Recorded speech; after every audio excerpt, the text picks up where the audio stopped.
Bienvenue à ces moments de rencontre avec des femmes leaders du Saguenay-Lac-Saint-Jean.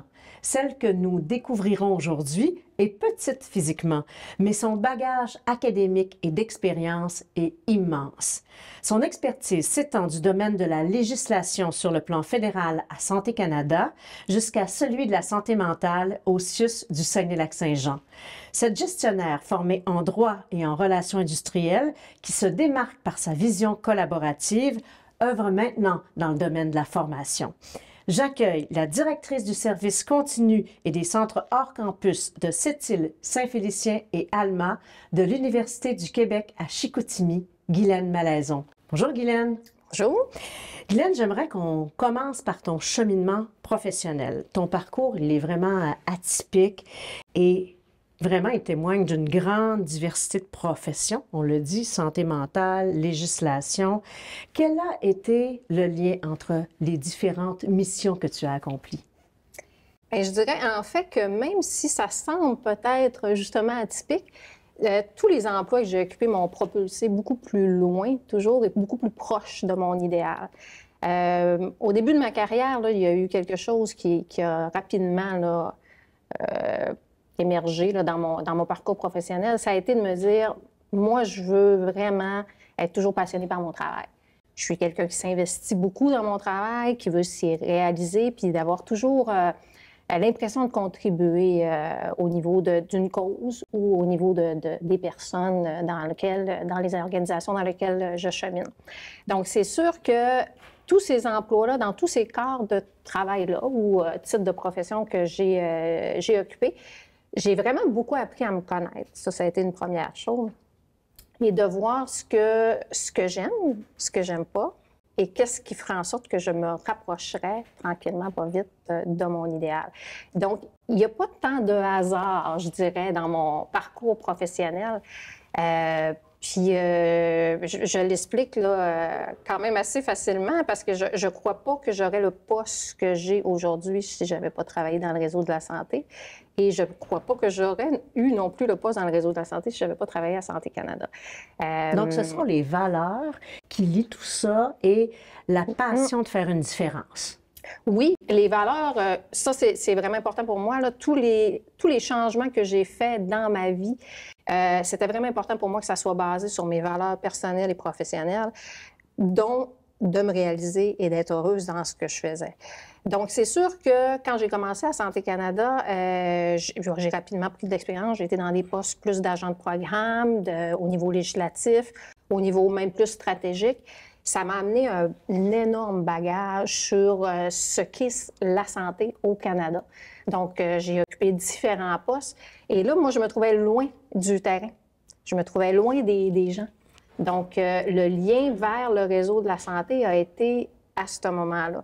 Donc, j'ai utilisé vraiment toutes les compétences que j'avais développées, les connaissances, pour faire valoir ma candidature, je dirais, dans le réseau de la santé parce que j'étais quand même pas clinicienne, ce qui est quand même assez rare là, comme gestionnaire d'une unité de psychiatrie et des équipes territoriales. Mais moi, je disais, bien, j'ai le haut du parapluie. Là, maintenant, je m'en viens vers le bas. Je veux aller voir ce que les projets que j'ai réalisés au fédéral, qu'est-ce que ça donne vraiment sur le terrain. Donc, il y a tout un lien. Quand je dis que c'est tous des morceaux de casse-tête de mon parcours professionnel, ça a été la même chose quand je me suis emmenée à l'université. Je suis arrivée du réseau de la santé qui est toute une école de gestion, il faut le dire. C'est quand tu as la responsabilité des secteurs 24/7, tu as la sécurité des gens, la santé des gens entre les mains. Tu as à te retourner rapidement puis à gérer des crises, des questions éthiques aussi beaucoup. Fait que ça, j'ai ramené ça aussi dans le cadre de mon travail ici à l'UQAC. Autant tous les partenariats que j'avais créés au niveau fédéral, parce que j'avais travaillé quand même beaucoup avec des universités, des organismes non gouvernementaux, mais aussi tout mon volet de gestion que j'ai développé puis que je me suis heureusement, puis comme je dis, l'école de gestion du réseau de la santé, je pense que ça nous amène un plus comme gestionnaire, puis ça m'a permis, je suis certaine, d'accéder au poste que j'ai actuellement. Ce qui précède ton évolution professionnelle, dis-je, c'est ton domaine d'études. En fait, tes domaines d'études, en droit, en relations industrielles, en gestion, et j'en passe, là. Est-ce que ça te nourrit? Est-ce que ce qui explique ton évolution si atypique, mais aussi percutante de ton cheminement professionnel? Est-ce que ça permet de se légitimer aussi? Bien, légitimer, oui, sûrement. Mais moi, je dirais que je me suis... les formations que j'ai eues, c'est des bases excellentes. Dans tous les secteurs, dans toutes les organisations, dans tous les emplois que j'ai occupés, le droit en a toujours fait partie. Puis c'est sûr que j'ai occupé beaucoup de postes de gestion aussi, donc les relations, le volet relations industrielles a toujours été là. Par contre, ce que je peux dire, c'est que moi, je me suis toujours fait confiance. Je pense que c'est ça qui est important, là. Je pense que la clé, c'est de se faire confiance puis de s'écouter. Puis, au-delà de mon champ d'expertise, moi, je me ramenais beaucoup toujours à est-ce que je suis encore bien dans ce travail-là? Où est-ce que je veux me projeter? C'est quoi? Ma question, c'était toujours, moi, je veux laisser quoi comme trace dans mon parcours professionnel? Je veux m'en aller où? Puis je veux réaliser quoi? Fait que je me suis pas nécessairement toujours attardée à mon champ d'expertise. C'est la base qui me suivit tout le temps, puis à laquelle je me réfère, bien sûr, régulièrement, là, parce que des contrats, des négociations, on en a dans le cadre de notre travail. J'en ai beaucoup dans le cadre de mon travail. Puis c'est sûr que mon esprit, mon œil juridique est toujours là. Mais je me suis toujours dit que je voulais penser en dehors de la boîte. Donc, je me suis jamais dit, j'ai étudié dans le domaine juridique, je vais rester dans le domaine légal. Guylaine, c'est vraiment une carrière qui est très riche, qui n'est pas finie d'ailleurs. Est-ce qu'il y a un moment donné dans ton cheminement qui a été vraiment très, très marquant, qui dit oh, maintenant, là, il y a quelque chose qui se passe, puis je prends un autre chemin, ou ça m'alimente vers autre chose? Ben oui, ben, puis je dirais que je l'ai peut-être brièvement mentionné au début. Moi, au début de ma carrière, rapidement, j'étais au gouvernement fédéral, puis j'ai beaucoup entendu de gens autour de moi dire ah, au gouvernement fédéral, on a des bons emplois, des bonnes conditions, ou moi, je travaille pour la fin de semaine, pour avoir du plaisir puis réaliser mes activités de fin de semaine. Puis, moi, ça a été marquant parce que je me suis dit, ah non, moi, je veux jamais entendre ça sortir de ma bouche. Je ne veux jamais être dans ce contexte-là.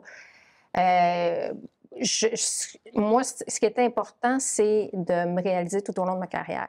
Fait que c'est sûr que d'avoir entendu des collègues, des fois, puis des gestionnaires autour de moi avoir ce discours-là, ça a été assez un déclencheur. Puis je suis contente de l'avoir vécu en début de carrière parce que c'est quelque chose qui m'a toujours suivie. Puis c'est toujours une petite voix que j'ai eue à me dire là, est-ce que je suis trop confortable? Est-ce que je me réalise encore? Est-ce que je suis encore passionnée par ce que je fais?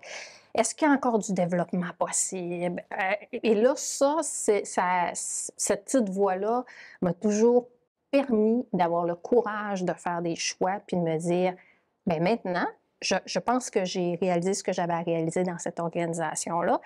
Et par respect pour moi, par respect pour mes valeurs personnelles et professionnelles, pour mon organisation puis pour les gens avec qui je travaille, bien, c'est peut-être le temps pour moi de faire un changement vers autre chose. Mais c'est sûr que j'ai jamais fait des changements pour faire des changements dans n'importe quel domaine, là. Le domaine juridique est toujours resté quand même. C'est sûr que pour moi, j'aime lire des lois, j'aime lire des contrats, j'aime regarder des partenariats, puis même des offres de services dans le domaine ici à l'UQAC. Puis mon équipe trouve ça drôle parce que c'est sûr, je les analyse tout. J'ai toujours mon volet légal est toujours là. Mais je dirais que le moment, même de quitter, de devoir quitter le domaine plus légal quand j'étais à Ottawa. Aujourd'hui, je suis contente qu'il y ait eu ce moment-là où ça m'a permis de réaliser que je ne serais jamais dans des contextes où le salaire, les conditions de travail serait ce qui m'obligerait à rester dans un endroit, là, je dirais. Tu m'as parlé de ta petite voix. Oui. Est-ce que la petite voix, tu l'as partagée à quelqu'un d'autre?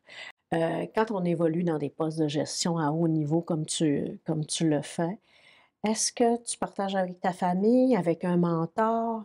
Est-ce qu'il y a des gens qui t'ont permis de prendre des bonnes décisions?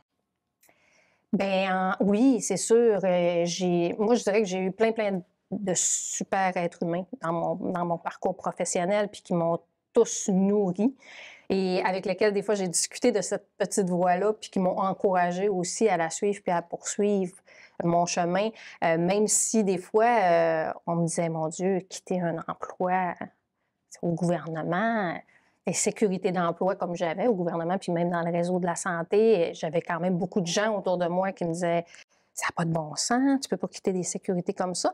Mais j'ai eu des gens qui, au contraire, me disaient « non, écoute-toi, puis il faut que ça corresponde à ce que toi tu veux ». Fait que j'ai eu plein de gens dans mon parcours professionnel. J'ai eu, entre autres, je pourrais nommer quelqu'un à Ottawa, un de mes premiers gestionnaires qui a été un modèle pour moi, là, qui avait vraiment un volet humain très, très, très, très présent. Malgré le haut poste qu'il occupait, il se préoccupait vraiment de nous, il nous faisait confiance, il venait nous consulter. Il y a des petites attentions, là, comme arriver avec une boîte de beignes le vendredi, faire le tour. Ça semble pas grand-chose, mais c'était tellement... Pour moi, je me disais, ça, là, moi, je veux me coller sur ce style de gestion-là si je fais de la gestion un jour, parce qu'à l'époque, j'étais une professionnelle.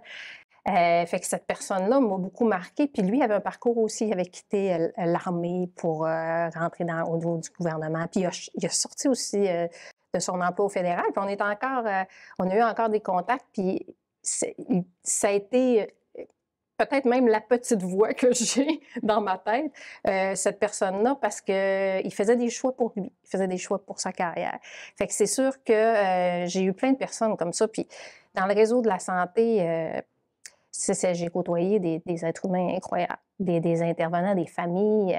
Ça m'a permis aussi d'évoluer beaucoup comme gestionnaire. Sans être des mentors, ça a été des personnes qui m'ont permis de travailler beaucoup sur mes biais inconscients. Disons, quand tu travailles en santé mentale, des fois, il faut que tu mettes tes préjugés de côté. Tu côtoies des familles, des usagers qui sont démunis, qui ont besoin, puis des intervenants exceptionnel.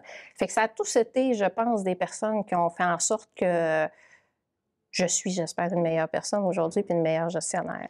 Ma petite voix me dit que tu es une grande personne, tu es pétillante et tellement bienveillante avec tes gens et avec tes collaborateurs dont je suis.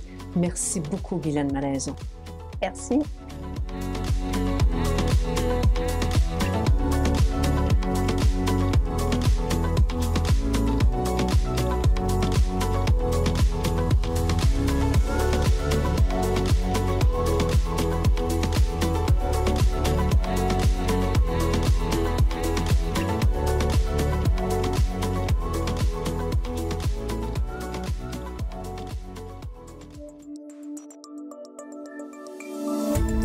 Cette émission d'Accès est appuyée par Cogeco et est rendue possible grâce à la collaboration de la communauté avec Nous TV.